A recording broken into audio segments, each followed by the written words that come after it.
They say trust is everything in a relationship. I believed that too, until the day my girlfriend Lena Brooks posted on Instagram, "Men who check their girlfriend's phone are toxic and insecure." I didn't argue. I simply handed her phone back and said, "You're right." What she didn't know was that I'd already taken screenshots, and those screenshots would soon detonate her entire life. I'm Caleb Miller, 32, from Austin, Texas. I'd been dating Lena, 28, for about a year and a half. She was beautiful, confident, and always had something clever to post online. We'd moved in together 6 months ago. Everything seemed fine, until one Tuesday evening when her phone wouldn't stop buzzing while we were watching Netflix. Each time she smiled a little, typed something, and turned her screen away. I didn't think much of it until she got up to grab her drink and left her phone face up on the coffee table. That's when I saw it, a preview of a message from Ethan K. It said, "Can't wait for Friday night, baby." My stomach flipped. When she came back, I couldn't hide the change in my face. "You okay?" she asked. "Yeah," I said carefully. "Just saw a message pop up from Ethan. Sounded intimate." Her smile vanished. "Were you checking my phone?" "It was face up," I replied. It popped up. She snatched her phone, glaring at me like I just committed a crime. This is exactly the kind of toxic behavior I was talking about with my friends. Men who check their girlfriend's phone are insecure. I didn't even reply. She stormed off to her room, typing furiously. A minute later, she posted that quote about toxic men. Within seconds, her friends filled the comments. "Preach. Say it louder, girl." I watched her standing there proud of her post, while messages from Ethan K. kept lighting up her screen. I asked calmly, "So Ethan is your trainer, right?" "Yeah," she snapped. "We discussed gym schedules." "He calls you baby. You're paranoid. This is why I can't breathe in this relationship. You need to trust me." That night she packed a bag, saying she needed space. But she left her tablet behind, still logged into everything. I wasn't planning to snoop. I really wasn't. But when her iPad kept lighting up with message after message, curiosity turned into heartbreak. Ethan wasn't the only one. There was Tom from work, Liam from the gym, and her ex, Jason, who she swore was crazy and controlling. The messages were explicit.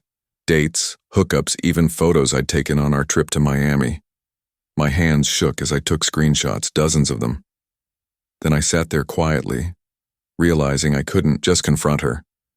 She'd deny everything, twist it, make me the villain, unless of course her family saw the truth.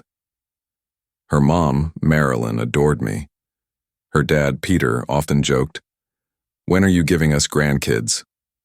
They deserved to know what their daughter was doing. I crafted an email, polite but factual, and attached the evidence. But before I hit send, I waited. The next morning, Lena came home with that sweet, manipulative smile. "Baby, I overreacted last night. I'm sorry. Maybe we can talk about your trust issues." "Sure," I said. "Can I see your phone one last time? Just so I can feel better." She hesitated but handed it over.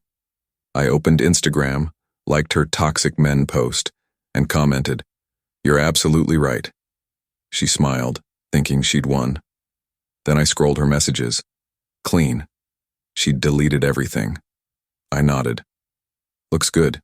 Guess I was paranoid." "See?" she said, kissing my cheek.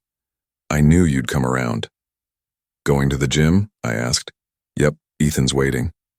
I smiled. "Have fun." The moment she left, I sent the email. Subject, about Lena. I wrote, "Hi Marilyn and Peter, I'm sorry to reach out like this, but I discovered Lena has been unfaithful with multiple men. I have proof attached. I wanted you to know before things become public." Then I attached every screenshot. Ethan, Tom, Jason, everything. I hit send. Then I went to the Brooks family group chat and typed, "Hey everyone, just wanted you to know Lena and I are no longer together. I discovered she was cheating. I've already spoken with her parents privately. Wish her the best." Within minutes, my phone blew up. Marilyn. What is happening? Peter. Please tell me this isn't true. Lena's sister, Chloe. Oh my God, Lena, this is disgusting. An aunt chimed in, knew she was trouble since Thanksgiving. 10 minutes later, Lena called screaming. What did you do? Exactly what you said, Lena. I didn't check your phone. I already knew everything. You violated my privacy. Like you violated our relationship in Ethan's car? Silence. Then she hissed, You ruined my life. No, Lena, you did. She threatened to come get her things, but I'd already packed them. They're on the porch. Locks changed this morning. That's when the family chat erupted again. Peter. Lena Marie Brooks, you better call your mother right now. Marilyn. I'm heartbroken. Chloe. You need help, Lena. Even her best friend Haley commented under Lena's Instagram post. This didn't age well. Someone else wrote, Imagine calling your boyfriend toxic while you're cheating. Within hours, her comment section became a digital war zone. Update 2 came fast. The fallout. Ethan called first. Bro, you didn't have to involve her family. That's messed up. I laughed. You mean exposing you for sleeping with my girlfriend? She said you were broken up. We went on a trip 2 weeks ago. Man, that's between y'all, but my job's at risk. You better fix this. Good luck with that, champ. Then Tom called, threatening to handle it if I didn't delete everything. Handle it how? I asked. You gonna cheat more? He hung up. Jason DM'd me, whining about bro code. I blocked him. Then Lena went full drama mode. She posted a black screen captioned, Goodbye world. I can't take this pain. Marilyn called me crying. Caleb, she's saying she might hurt herself. Marilyn, check her Venmo. Sure enough, public Venmo showed she'd just paid for brunch plus therapy with Haley. The act collapsed. Marilyn texted the group. Enough with the manipulation, Lena. Get real help or you're cut off. That night, Lena showed up at my apartment drunk with Ethan and some other guy. She pounded on the door. You can't keep my stuff. I know my rights. I showed the police security footage of me placing her boxes outside. She'd already picked them up. The officer turned to her. Ma'am, if you don't leave, we'll arrest you for disturbance. Ethan tried stepping up. She has rights. Sir, are you her lawyer? No, I'm her friend. Then step back. They left. She screamed, You ruined my life. Everyone thinks I'm... The neighbor yelled, Because you are. I closed the door, laughing quietly. The next morning, I got served with papers.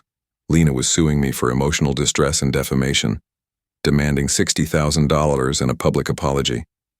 I sent it to my cousin Ben, an attorney. He laughed for a full minute. She's suing you for telling the truth? With proof? This'll get dismissed instantly. He was right. The judge threw it out in one hearing. Defendant shared truthful information with family. Case dismissed. But Lena wasn't done. She made fake Instagram accounts accusing me of being abusive, leaking photos, none existed, even having STDs. My coworker Ava showed me the messages. Your ex is unhinged, she said. Want me to clap back? Nah, I said. Just block her. A week later, Lena started dating one of my basketball friends, Dylan. He texted me, Hey bro, I'm seeing Lena now. Hope we're cool. I replied, All good, man. Just check her iPad. 2 weeks later, Dylan called. You were right. Found her with some dude named Marcus in my bed. Guess she's consistent, I said. The chaos didn't stop there. Marilyn and Peter separated temporarily over the stress. Chloe cut Lena off completely after Lena tried flirting with Chloe's husband, saying she wanted to prove all men are dogs. Peter posted in the family chat, Lena is no longer welcome until she completes therapy. Lena's response? She showed up at Thanksgiving with Ethan, Tom, and Jason, announcing they were her poly family. Marilyn told me later that Grandma looked them up and down and said, So, Which one's paying for dinner? When none of them spoke, Grandma said, "Not in my house," and kicked them out. That old lady's a legend. 4 months later, here's where everyone ended up. Lena lost her job after her company found out about her workplace affair with Tom. Ethan's girlfriend left him, and his gym dropped him for unprofessional conduct. Jason moved states. Dylan and I still play basketball. He tells this story as a warning to every new guy who joins the team. As for Lena, she started a GoFundMe titled Healing from Emotional Abuse. It raised $53 from herself. Marilyn commented publicly, "You're not a victim. Get a job." Brutal honesty runs in that family. Me? I'm doing fine. I met someone new, Samantha, at a coffee shop. She overheard me telling this story to a friend and laughed. My ex said checking his phone was toxic too. Found out he was married. We've been dating for 3 months. We share full transparency, not because we don't trust, but because we value honesty. Last week I ran into Lena at a grocery store. She was with a new guy pretending not to see me. Loudly said, "My boyfriend trusts me completely." The poor guy looked confused. Later that night, he DM'd me on Instagram. "Hey man, is this your ex Lena? She told me you were controlling." I sent him 3 screenshots, Ethan, Tom, and Jason. His reply, "Oh, my God. Thank you." An hour later, Lena texted from a new number. "Stop ruining my relationships, psycho." I didn't respond. I just forwarded it to Marilyn, who replied, "I'll handle it." And not long after, Lena's Instagram went private. Her new bio, focusing on self-growth. Sure, Lena. Sure. So yeah, maybe checking your partner's phone isn't about being toxic. Sometimes it's about trusting your gut. And if you ever get called insecure for asking questions, maybe that's your sign to walk away. Because loyalty doesn't fear transparency. And remember, don't ignore red flags just because they look good in filters. Trust your instincts. And hey, if you enjoyed this story, don't forget to hit like, share, and drop your thoughts in the comments below. Would you have done what I did, or kept quiet? Let me know. Until next time, stay smart, stay safe, and always keep receipts.